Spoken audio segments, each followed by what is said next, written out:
প্রায় ৫ বছরে কিন্তু শতভাগ বৃদ্ধি পেয়েছে। অর্থাৎ ১০ বছরে তাহলে ব্যবধানটা কোথায় গেল? অর্থাৎ ১৫ সালের যে পে স্কেল ছিল, অর্থাৎ ১৫ সাল থেকে এখন ২৫ সাল, এই ২৫ সাল পর্যন্ত আসলে দাম কিন্তু ১৫০ থেকে ২০০% প্রায় প্রতিটি জিনিসের দাম। আসসালামু আলাইকুম সম্মানিত চাকরিজীবী ভাই ও বোনেরা, আশা করি ভালো আছেন। আপনারা জানেন যে বেশ কিছুদিন থেকে মহার্ঘ ভাতা বিষয়টি আলোচনায় ছিল। বিশেষ করে এমপিওভুক্ত শিক্ষকরা তো মহার্ঘ ভাতা দিবে এই ভেবে, যেহেতু তাদের প্রতি মাসে ধার দেনা করেই চলতে হয় এবং মহার্ঘ ভাতা দিবে এই শুনে খুশিতে অনেকেই ধার দেনা করেও হয়তো খরচ করে ফেলছেন।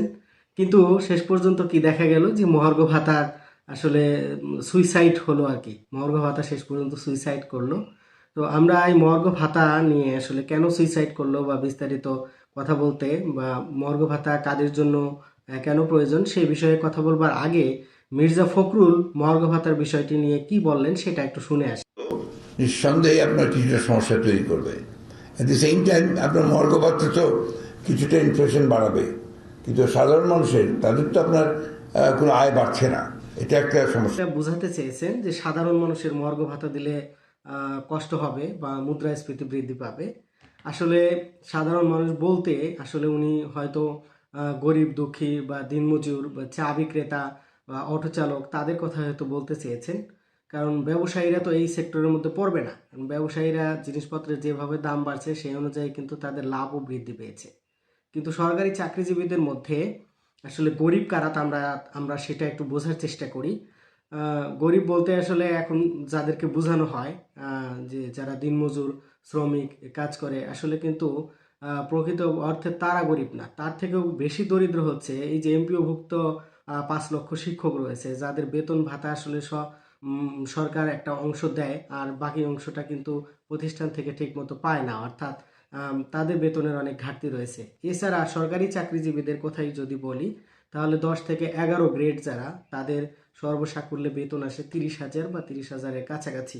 ১০-১১ যারা, আর যারা ১০-১১-র পরে তাদের বেতন তো আরও কম, ২০-২০-এর নিচে এরকম অবস্থা। যদিও ৫% ইনক্রিমেন্ট আছে, কিন্তু ইনিশিয়ালি তাদের বেতনটা কিন্তু ২৫,০০০-এর থেকে কম। সম্প্রতি আপনারা দেখেছেন যে ২৫,০০০-এ কিন্তু সংসার চলে না, অর্থাৎ ৩ জন সদস্যের একটা পরিবারের সংসার চলতেও কিন্তু ২৫,০০০ টাকার বেশি লাগে। এই ক্ষেত্রে আপনার আসলে ৩ জন নিয়ে তো পরিবার হয় না, একটা পরিবার বলতে মিনিমাম ৪ জন বা ৫ জন সদস্যই হবে। সব কিছু মিলে এই যে যে পরিস্থিতিটা দাঁড়িয়েছে বা মানসিকতা দাঁড়িয়েছে, আসলে আমাদের নীতি নির্ধারকরা বা যারা এই মহার্ঘ ভাতা দিবেন তারা দরিদ্র, কারা দরিদ্র, কাদের মহার্ঘ ভাতাটা প্রয়োজন এবং কেন প্রয়োজন সেই বিষয়গুলোরই আমার মনে হয় যে বিশ্লেষণে ঘাটতি রয়েছে। আপনারা দেখুন যে সাধারণ মানুষের আয় ইনকামের কথা বলা হচ্ছে যে তাদের কষ্ট হবে। কিছু সাধারণ মানুষের ইনকামের কথা যদি আমরা তুলে ধরি, ধরেন অটো চালক, একজন অটো চালকের মাসিক ইনকাম ৩০,০০০-এর উপরে। যারা স্কুলের সামনে ঝাল মুড়ি বিক্রি করে, আপনি জিজ্ঞেস করে দেখবেন তাদের মাসিক ইনকাম ৩০,০০০-এর উপরে।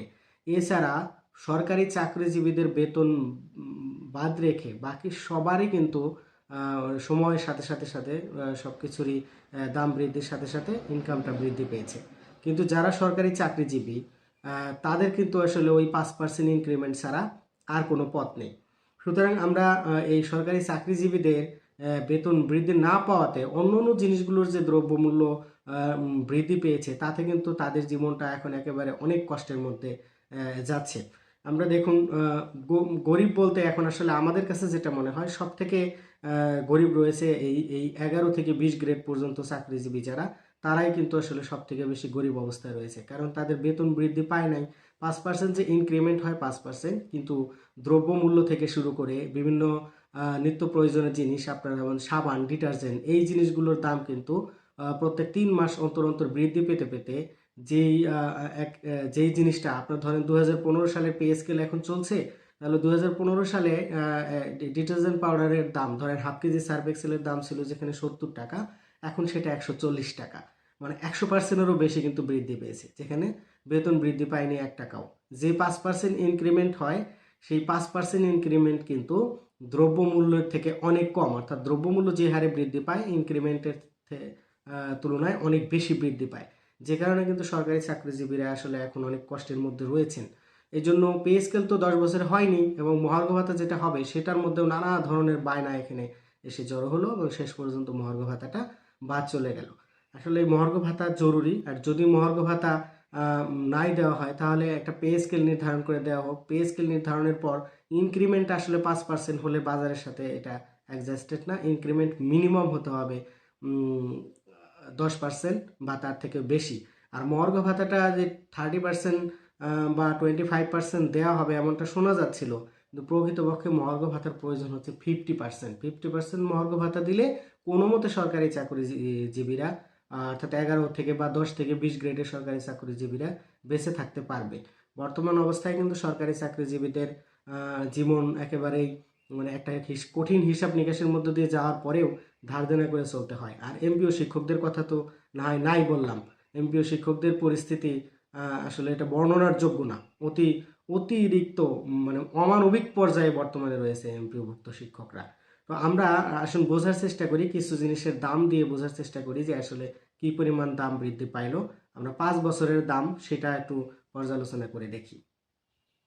5 বছর ব্যবধানে দেখুন নিত্য পণ্যের দাম আমরা দেখতে পাচ্ছি যে 1 জানুয়ারি 2019 থেকে 20 ডিসেম্বর 2023 পর্যন্ত যে ডাটা রয়েছে সেই ডাটা অনুযায়ী কিন্তু আপনারা দেখতে পাচ্ছেন যে চালের দাম বৃদ্ধি হয়েছে 12%, অন্য অন্য চালের দাম বৃদ্ধি হয়েছে 9%, পাম অয়েল বা খোলা তেল এটা 102%, পাম অয়েল বোতল তেল 102%, পেঁয়াজ দেশীয় যেটা 282%, আমদানিকৃত পেঁয়াজের দাম বেড়েছে 333%, রসুন দেশীয় দাম বেড়েছে 400%, রসুন আমদানিকৃত দাম বেড়েছে 214%, শুকনা মরিচ 123%, আদা 118%, পাউডার দুধ দাম বেড়েছে প্রায় দ্বিগুণ 81%, চিনি 117%, মসুর ডাল 56%, মসুর ডাল মাঝারিটা 96%, মসুর ডাল বড় 95%। এই যে নিত্য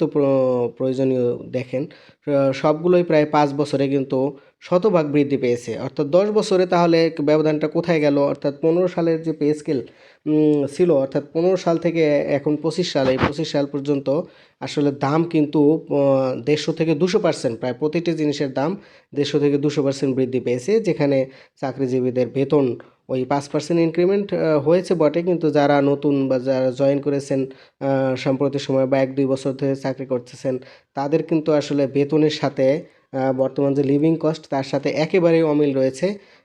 এই জন্য মহার্ঘ ভাতা অত্যন্ত জরুরি। এটা না দিলে আসলে একটা অমানবিক পর্যায়ে কিন্তু 10 থেকে 20 গ্রেডের যারা সৎ চাকরিজীবী যাদের দুর্নীতির সুযোগ নেই তারা কিন্তু অনেক কষ্টে রয়েছে। দেখুন সবকিছুর দাম পর্যালোচনা করে আসলে মিনিমাম 50% মহার্ঘ ভাতা অতি জরুরি হয়ে পড়েছে যদি পে স্কেল না হয়। আর যদি পে কমিশন গঠন করা হয় এবং পে স্কেল দেওয়া হয় তাহলে তো কথা নেই। কিন্তু মহার্ঘ ভাতার জন্য বা পে স্কেলের জন্য আগামী যারা আসলে এই প্রয়োজনীয়তা নিয়ে কথা বলবে এবং মাঠে নামার চেষ্টা করবে তাদের প্রতি আমাদের পূর্ণ সমর্থন থাকবে। আমরা চাই যে মহার্ঘ ভাতাটি খুব দ্রুত বাস্তবায়িত হোক, অন্তত চাকরিজীবীদের বেঁচে থাকার যে একটা অবলম্বন বা বেঁচে থাকার জন্য নিত্য প্রয়োজনীয় জিনিসটুকু সেটুকুর যোগান হোক। সবাই ভালো থাকবেন, আমাদের সাথেই থাকবেন, কমেন্টসে জানাবেন আপনাদের মহার্ঘ ভাতা নিয়ে মতামত। আল্লাহ হাফেজ।